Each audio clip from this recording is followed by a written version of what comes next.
Bonjour, bonsoir mes embryons de l'horreur. Ce soir, je vous emmène à São Paulo, au Brésil. Une ville immense, bruyante, vibrante. Mais la nuit, certaines rues deviennent silencieuses. Trop silencieuses. Ce que vous allez entendre est inspiré d'une histoire vraie. Une histoire d'amour, si profonde qu'elle a franchi la barrière de la mort. Et rappelez-vous, ici, chaque souffle cache une ombre. Voici le somnambule de São Paulo.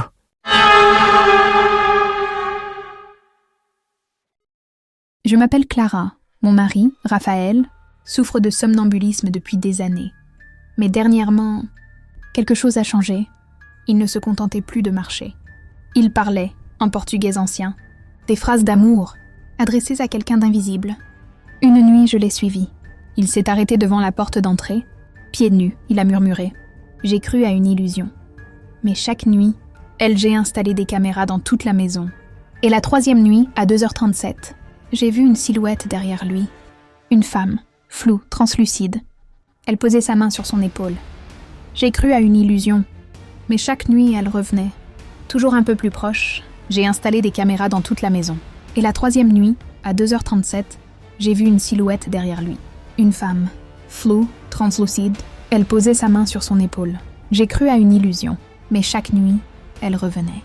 Toujours un peu plus proche. Non! Je rêve d'elle depuis que je suis enfant. Elle s'appelait Amara. Elle me disait qu'un jour, je lui appartiendrais. Désespérée, je suis allée voir Donna Marina, une vieille voisine. Elle m'a dit « Ce n'est pas un fantôme, c'est une djinia.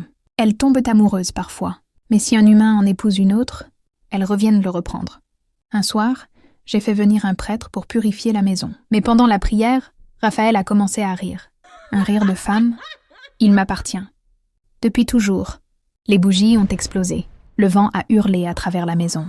Et la voix a murmuré dans mes oreilles « Tu l'as volé. » La dernière nuit, les caméras se sont rallumées toutes seules.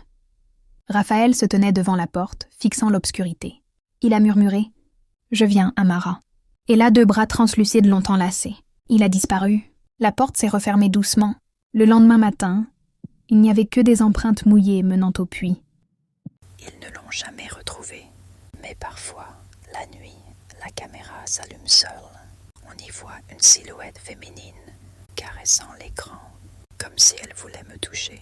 Un souffle et une voix tendre murmure « Mon petit soleil, c'est à ton tour maintenant. »